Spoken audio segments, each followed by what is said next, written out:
Hello guys, আসসালামু আলাইকুম। তো আজকে আমি করছি একটা কিউট অ্যান্ড ইজি পেন্টিং, তা আবার পিঙ্ক কালারের, কারণ পিঙ্ক কালার খুবই পছন্দ।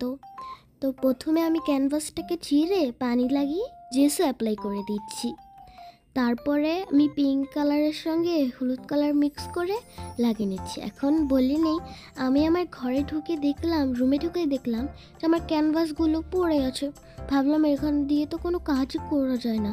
তারপর আমার দেওয়ালের দিকে তাকিয়ে বললাম, সাদা কালারের ভিতরে তো পিঙ্ক কালার বা পেস্টেল কালারই সুন্দর লাগে। তাই জন্য ছোট মিনি ক্যানভাস নিয়ে আমি কিউট পেন্টিংটা করছি। এখন আমি নেপলেস ইয়েলো অ্যান্ড হোয়াইট ইউজ করে আমি কান বানিয়ে নিচ্ছি। প্রথমে এটা ছড়িয়ে গিয়েছিল, আমি ভাবছিলাম এটা ঠিকই করা যাবে না।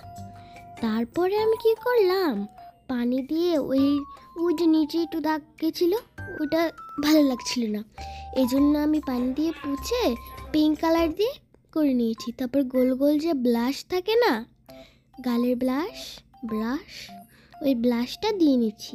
এখন আমি আবার ওই কালারটা দিয়ে, মানে ক্রিম কালারটা দিয়ে মুখ বানিয়ে নিচ্ছি। এখন আমি চোখ বানাচ্ছি।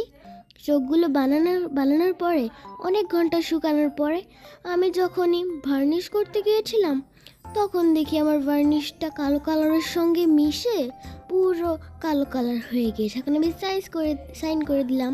Bye bye.